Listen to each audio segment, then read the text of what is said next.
Hello, you're watching Shalom World News. I'm Katie Ascow from Dublin, Ireland, and these are your latest headlines from around the world. President Emmanuel Macron of France has declared that the French government will double its funds to support Christian schools in the Middle East. This comes as the Vatican Secretary for Relations with States, Archbishop Paul Richard Gallagher, visits Lebanon to ascertain the severity of the nation's crisis ahead of a possible visit by Pope Francis. President Macron made the announcement on Tuesday, February 1st, when he hosted 150 guests from associations and groups which support Christian communities in the Middle East. At the event, Macron awarded Monsignor Pascal Golnisch with the Legion of Honor and announced that France's annual funds for Middle Eastern Christian schools will be doubled from €2 million to €4 million.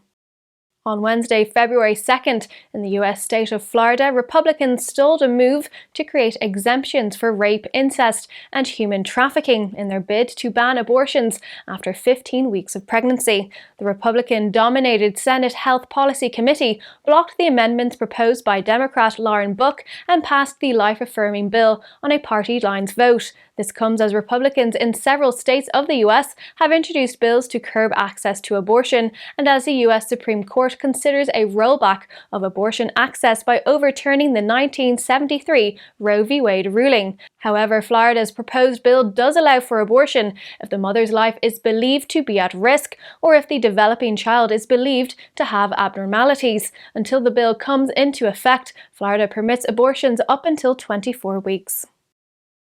During the end of his general audience on Tuesday, February 2nd, the Holy Father Pope Francis urged the international community to seek ways to resolve the conflict in Myanmar. This comes as the Asian nation marked its first anniversary of its military coup and the beginning of pro-democracy protests on February 1st. The Pope said that one cannot look away from the suffering of so many people and implored the Almighty to console the tormented population of Myanmar. The Pontiff also said that February 4th would be the second celebration of International Day of Human Fraternity, whose aim is to promote interreligious dialogue and friendship.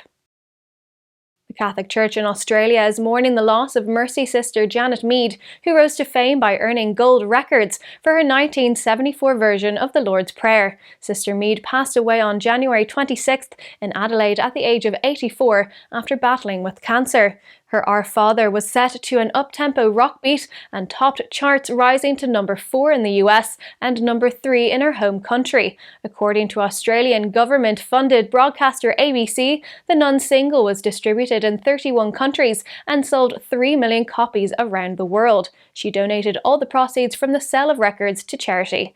Despite creating a musical sensation, the sister was more known for helping the homeless and teaching at St. Alicia's College in Adelaide.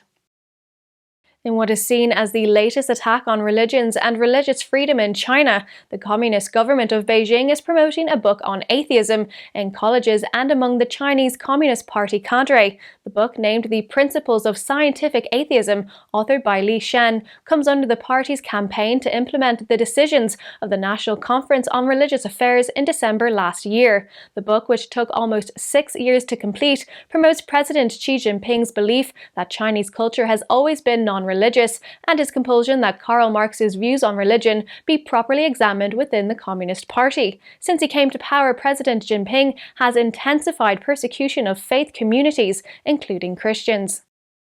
The Church in the Philippines is celebrating Pope Francis's approval of the canonical coronation of the image of Our Lady of the Assumption, who is the patroness of the Diocese of Macon, which will take place in August this year. The decision regarding the coronation by the Vatican's Congregation for Divine Worship and the Discipline of the Sacraments was published on February 2nd by the Diocese of Macon. The image of Mary with outstretched arms and eyes looking to heaven is made of ivory and wood. For centuries, people have venerated the statue and have attributed the intercession of their patroness to their city being spared from calamities.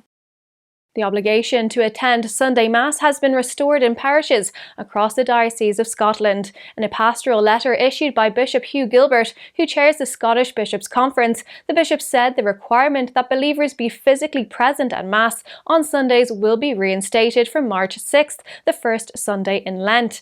Welcoming Catholics back to Holy Mass, the prelate said that the obligation would apply to all people in every walk of life, except for the sick and their caretakers or those vulnerable to the virus.